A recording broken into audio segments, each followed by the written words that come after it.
Hello, welcome to Renee B and Family. In today's video, I'm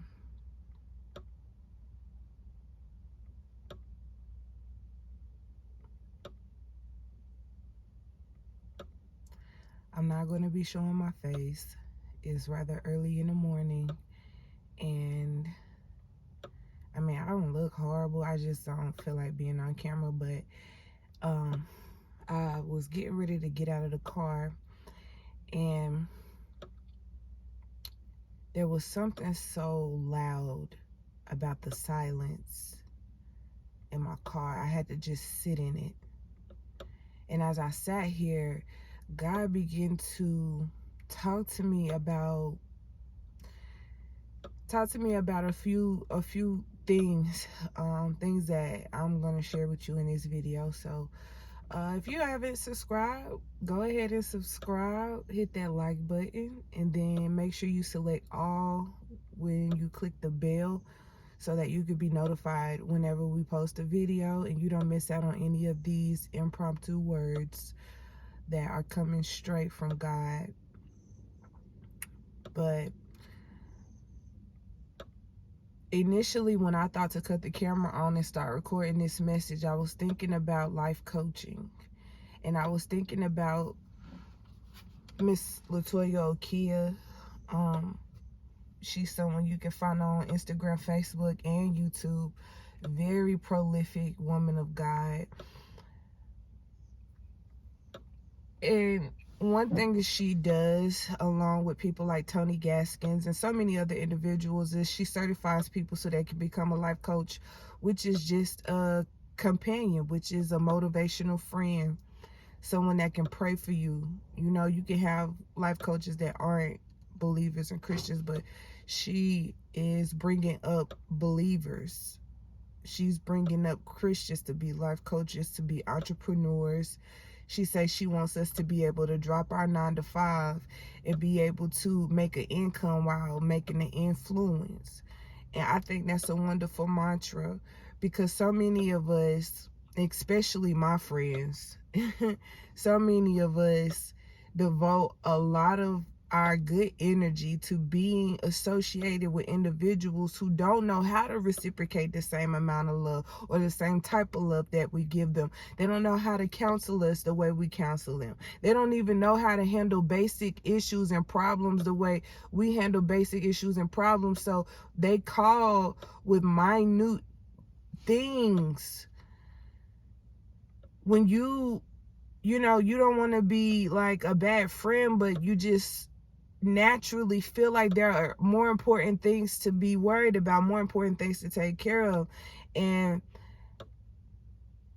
if you are someone who can still show up for these people, you can still be in those moments for these people who you don't even feel comfortable calling your friends, then you are, or you have the skills to be a life coach, a motivational friend. You have the skill set, the ability to be paid to be of service to these individuals who really just want to leech off your light, who really just want to leech off your abundance of energy. Pay them for that. Don't allow people. God has been talking about reciprocation and the law of reciprocity. You have to do some sort of exchange when you receive something of value, or else God will label you a thief. So I have decided to, whenever I come across a prophetic word, I will sow into it, meaning I will put money on it if it's something that I feel the wind of God on, meaning it's something that gives me chills. It's something that confirms something that God has been telling me within my own mind for a while. God says when 2 or 3 come together, he'll be in the midst of it. So if it's repeating something that I've heard 2 or 3 times, then, I'll sow into it. I'll share it with somebody. I'll post it on my social media pages and be like, yo, y'all need to check this out. This is a must see, and that is essential. That is important so that you are not in debt spiritually.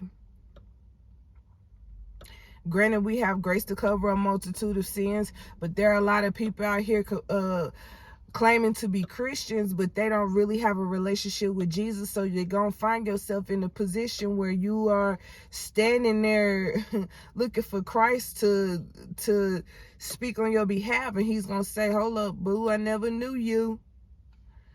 Yeah, you prophesied in my name. Yeah, you called people out in my name. Yeah, you've cast out demons and done all type of things in my name, but I don't know you. You never spent time with me. You never prayed with me. You never invited me to hang out with you. You never, shared my word with somebody. You never affirmed me.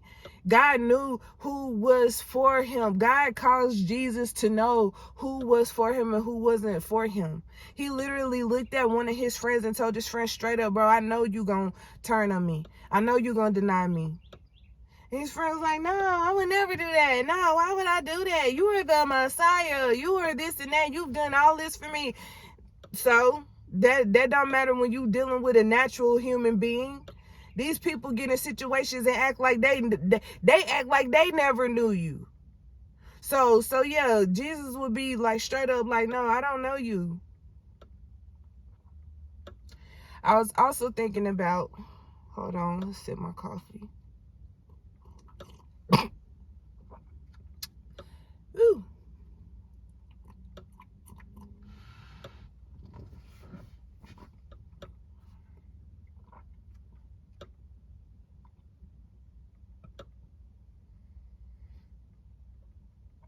I'm hearing the word reciprocity again.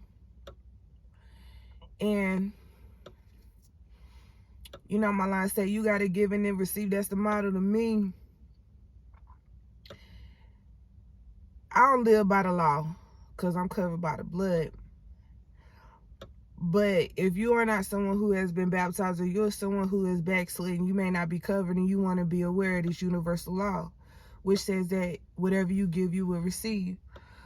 And one thing that the Lord has been highlighting is like the way people talk about other people, including me, the way I talk about other people, the things that I say and the tone that I use, all of that will be used against me.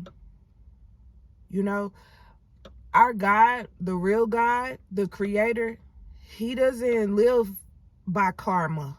He doesn't wait until your next lifetime to hold you accountable for your disrespect. He makes sure that you pay for it now. And if you're not careful, your kids gonna pay, and then they kids gonna end up paying for your foolishness. Because God is straight like that. God is like, okay, you want to play with me? You want to play with my child of God? You want to act like you insulting somebody's intelligent? Well, watch me curse the intelligence of your bloodline, and you will have a whole family of idiots. You will have a whole family of drug addicted, backbiting, backstabbing, unreliable, inconsistent, just demon festering individuals who have not receive the covenant of God, the covering of God, and they still be in the church. They still be permeating the church. They still be working in the church, bro. And they don't have no life. Like, I never thought I would be the type to call out these ministries. I used to listen to people that I follow calling out other fake prophets and calling out these backbiting churches and these backbiting Christians. You know what I'm saying? And I'd be like, why would you even waste your time to do that? But the Lord has implored me to do it in this video. He wants me to speak on how the word is conniving these Christians are becoming, because they're hiding. They're hiding because they don't want to know what people are going to think. They don't want to know what people are going to say. They're afraid of this and that, and it's keeping them from salvation. God says that I came so you could be free. I sent my son so you could be free. My Holy Spirit comes so you can be free, so that you can have wisdom enough to know that you don't need to worry about what nobody else is thinking. Wisdom to know that you don't need to limit your living based off of what other people are thinking and feeling. And when with reciprocity, it's like, okay, you feel like you on a high horse because you can sit back and see another person's imperfection, and then you kind of make a mockery by calling them out. But God is so funny where he will have us sitting in the very seat that we're criticizing other people for being sitting in. He will do that. He will literally put us in the position that we criticize someone else for being there, because we all should be living life with humility. We should all be living life understanding that, yeah, we have free will. Yes, we have the ability to make choices, but there is a God that orchestrates our life. There is a God that writes our life and writes our days, and even the people that you are coming in contact with, the imperfections that you are seeing in them are for you to pray about, not to gossip about. This is something that I'm learning, like, especially like just observing. And I just want to be careful, because God, he don't play. He don't play with me, and he don't play when it comes to me. Like, the devil doesn't play. Y'all think the devil be playing and stuff like that. If the devil playing with you, it's so he can kill, steal, and destroy something from you. It's so that he can depress you, so he can distract you. All right, so he can hinder you. So I'm not, when it comes to life, there are areas in my life where I can have fun, but I'm not willing to play dumb. I'm not playing dumb for nobody. And when it comes to insulting my intelligence, I be trying to play cool. I be trying to be coy. I be trying to keep my mouth closed. But it's getting to the point where I ain't even got to be disrespectful. I ain't even got to like curse a person out for trying to play with my intelligence. All I gotta do is question the fact if did you really just try to play with my intelligence by saying blah blah blah? Did you really mean to do blah blah blah blah blah blah? You know? And now, even now that I'm saying that, I feel like if I'm getting to the point where I'm recognizing a person has a snake type of character, where they gotta sneak in these little comments and stuff, then these are the type of people that I need to slide away from. I don't even need to be commenting on that. God said you fight against principalities of the air, and you do not fight against flesh and blood. You know, so when you in these situations and you keep on having to correct the person because they're not reciprocating your energy, you keep on having to ask a person questions. Like, man, I came across this video from Lovely Dorsey I'm reminded of right now. And she said it, if you grown, if you mature, if you got bills to pay, if you got stuff that you working towards, you got kids, you ain't got time to be worried about another person's integrity. You ain't got time to be worried about if you can trust a person or not. If man, I'm checking out of so much stuff that I've been subscribed to, so much stuff that I done cared about. Look, the Lord sat down with me and he said, you ready for something different? This morning, he looked at me. He said, you ready for something different? And just said, yes. God, yes, I'm ready for something different. I'm ready to do something different. I'm ready to experience something different. I'm ready for different emotions. And you know what? I want something better. And when I say stuff like I want something better, my husband be like, it ain't bad. Why would you want better? It's not bad. No, wanting something better doesn't mean that what you got now is bad. Wanting something better doesn't mean that what you got now is bad. Wanting something better means that you have faith to know that there is better. Wanting something better means you have caught a vision from God. God has given you a preview of what's to come, and he has said, babe, it's time to upgrade. That's all that means. You have something to manifest. You have something to work. You have a goal to set. That's all that means. And I'm so surprised that all of this came forth out of this silence. All of this information came forth out of sitting in silence. That's why I love being the only child. That's why I love having a husband that can do his own thing. I love that we can do stuff together, but he have his own little stuff. I have my own little space where I can spend time with God and hear from God and do the work of the Lord, you know? And I just want to thank you, God. I thank you for your blessing. I thank you for your mercy. I thank you for your grace. I thank you for the wisdom. I thank you for everything that you have given me that brings about some feeling of goodness. God, I know that there's any bit of goodness in my life that it is coming from you. I know how trifling the devil is and the messed up things that he tries to do. So on this day, I ask you to cover us, God. Speak to us. May you drown out the sounds of the enemy. May you drown out the words of the enemy. And may we be able to reclaim reclaim my atmosphere. So another thing that God was talking to me about was doing a media cleanse, because sometimes we get tired, and it's a different kind of tired. It's the kind of tired that you can't sleep away. It's the kind of tired that you can't just sit back and rest all day and it'll go away. It is a spiritual tired that comes from being around bloodsuckers, spiritual bloodsuckers, people who drain you of your good energy. They want you to always make them laugh. They always want to smile from you. They always want to see you looking a certain way and sounding a certain way. They want to be, I want to see in control of your countenance. You know what I'm saying? And when you try to play this part, when you try to keep this part up, even when because sometimes you feel like it. Sometimes you feel like walking around like you in a pageant. But sometimes you feel like just sitting down and being quiet,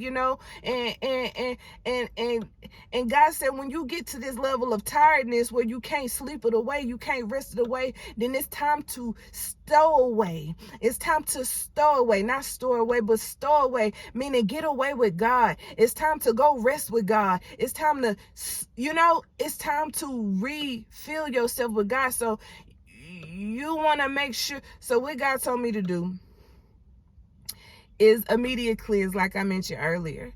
Be intentional about the music that I'm listening to. And this is something that may be a little challenging for me to do, because I don't live alone. Other people live with me and they have their choice of content that they like to indulge in. But I do have free will,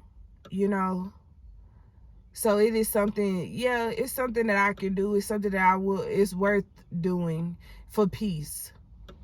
It's worth doing for peace. God said He's always going to advise us to follow our peace, but in this season, it's not just a word of advice, it's a word of instruction. God says that in this season, you must follow your peace, or else. It's almost like, or else, like follow your peace or else, keep your peace or else. And this is just warning. You can handle your situations however you want to handle it. But I've found myself walking into tremendous levels of blessing whenever I choose peace. Whenever I push past the pressure and choose peace, I walk into crazy blessings. Like unmerited blessings, unexpected blessings. Like if people knew, if I was foolish, I would say I didn't deserve it. If I was foolish, I would deny it and say, God, I can't handle it. I don't deserve it. So what this is leading me to talk about is something that I ministered to my daughter on her birthday. Her birthday was yesterday. And it was just being able to receive. There are a lot of people who have a great ability to give, to sow into individuals. But when someone tries to give something to them, I've seen people actually act offended behind someone trying to give something to them.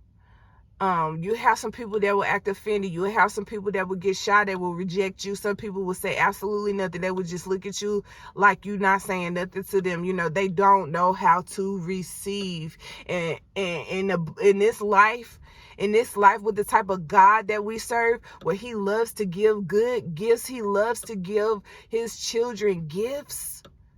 Like every child is born with gifts. He likes to give us gifts. We are born, oh God. So when it comes to having a relationship and He wants to bless us with tangible material things, but it takes faith, it takes some work, you know what I'm saying? You must make sure that you are able to receive just as well as you're able to give. And I'm going to leave this video at that, you guys. Thank you so much for joining me. My name is Renee B, also known as Summer to some of you guys, SUMMA to be specific. And I just want to thank you guys who have already subscribed to my channel. I really appreciate you guys sharing positive vibes in the comment section. Like, I couldn't have asked for a better group of people to be drawn to me, And until next time, you guys, be blessed and at peace. All right? Bye.